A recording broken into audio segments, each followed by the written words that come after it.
कि ये संसार का विनाश नहीं होता है, विनाश नहीं परिवर्तनशील।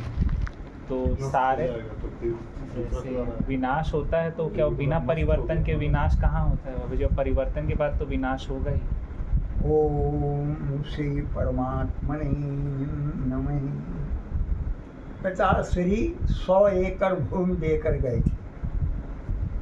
भूमि वहीं का वहीं है, लेकिन 25 एकड़ जुआ में चली गई, 25 एकड़ दारू में चली गई, 25 एकड़ जो है वो नाचा में चली गई, 25 एकड़ पर बेटा ने कब्जा कर लिया और इसको 2 झाव पर दे निकाल दिया। इसके लिए विनाश हुआ, इसके लिए विनाश है। अब इसका कुछ नहीं रहा। तो ये ऐसे व्यक्ति सदैव माया को भी गाली देंगे, माया की निंदा भी करेंगे और विनाश की ही बात करेंगे। और वृद्धि को जो परिवर्तन वाले हैं, 100 एकड़ थी, 2 बेटों में 50-50 एकड़ बांट दी, नातियों को और ले करके दे दी, पैसा जितना था बेटा को नाती बहुओं को दे दिया। ये क्या हो गया? परिवर्तन हो गया, लेकिन विनाश नहीं हुआ। विनाश का अर्थ है जिस पर से हमारा पूरा अधिकार समाप्त हो जाए, जल गया, नष्ट हो गया, सब कुछ जो हो गया, जिसको हमारा अधिकार नहीं रहा। जो है और वृद्धि की ओर जा रहा है और अभी भी हमारा अधिकार है, वो परिवर्तनशील है, उसका विनाश नहीं होता। विनाश की परिभाषा अलग होती है और परिवर्तन की विनाश रोग शोक संदेह भ्रम मोह दरिद्र भय ज्ञान अकाल मृत्यु दुर्घटना अपयश वाद विवाद और हान, इसके अंतर्गत विनाश होता है। और श्रद्धाम निधाम सह प्रज्ञाम विद्याम पुष्टिम श्रियम बलम तेजम आयुष्यम आरोग्यम, इसके अंतर्गत परिवर्तन होता है और वृद्धि होती है। तो विनाश में और परिवर्तन में अंतर होता है। परिवर्तन होगा, विनाश होने के बाद असंभव है। विनाश है, उसमें तुम्हारा कोई नहीं। यहाँ परिवर्तन हुआ लेकिन हमारे अधिकार क्षेत्र में, वृद्धि हुई है हमारे अधिकार क्षेत्र में। हमारे इन कर्मों की कोई निंदा नहीं कर सकता, लेकिन निंदा कौन करेंगे? दानवीर दान कर रहे हैं, जुआरी, शराबी, चोर, चमोर, फिल्म पिक्चर देखने वाले, ये हमेशा दानवीर की भी निंदा करेंगे, ये दानी की निंदा करेंगे। और कर नहीं सकते, और दूसरे जो कर रहे हैं उनको क्या बोलते हैं, उनकी निंदा करेंगे। ऐसा दान ऐसा नहीं करना चाहिए, ऐसा नहीं करना चाहिए। तुम करके देखो, पीढ़ी दर पीढ़ी वो ज्ञान चला आ रहा है।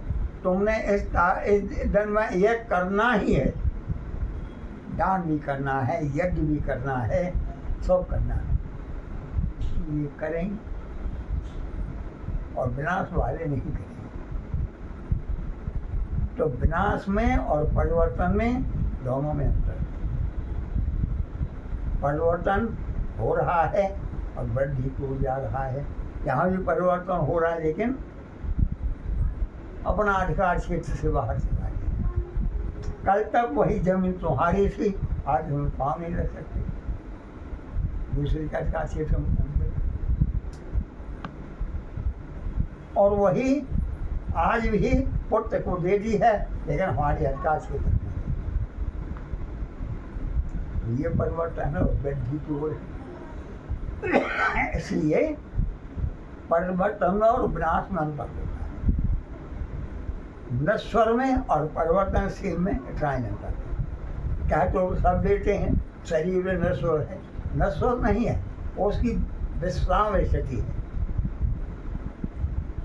जब हमारा कर्तव्य पालन पूरा हो गया और शरीर और जीव अलग अलग हो गए, जीव अपना नया आदेश लेने के लिए पहुंच गया। यह शरीर का कोई आवश्यकता नहीं रही, तो जहाँ से 500 आए थे अपने 500 स्थान पर चले गए।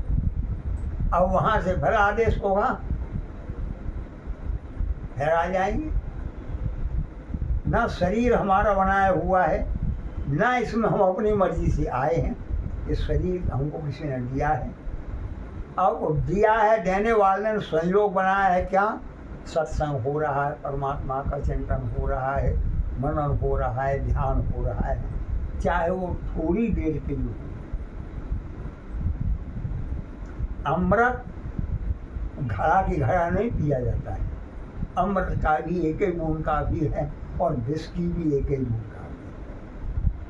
तो हमको सत्संग रूपी अमृत मिल रहा है, चाहे वो थोड़ा सा ही मिल रहा है, लेकिन मिल रहा है। हम दीन नहीं हैं, हीन नहीं हैं।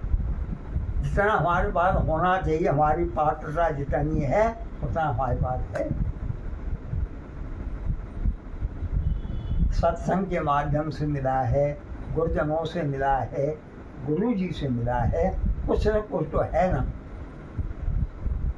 तो वही पर्याप्त है हमारे लिए। और आगे फिर मिलेगा, जब आवश्यकता होगी तो देने वाले बैठे हुए हैं, वो अवश्य देंगे। हमारे प्रयास करने से कुछ नहीं होता। ये शरीर को जिस प्रकार बढ़ाने के लिए प्रयास नहीं करना पड़ा, बढ़ता चला गया। उसी प्रकार से विद्या नित्य आती है, वृद्धि होती चली जाती है। तो परिवर्तन और वृद्धि, और इधर विनाश, लेकिन अधिकार क्षेत्र समाप्त हो गया, उसको विनाश। वस्तु वही की वही है, लेकिन हमारे अधिकार क्षेत्र में नहीं। ओम श्यापत रामचंद्र भगवान की जय।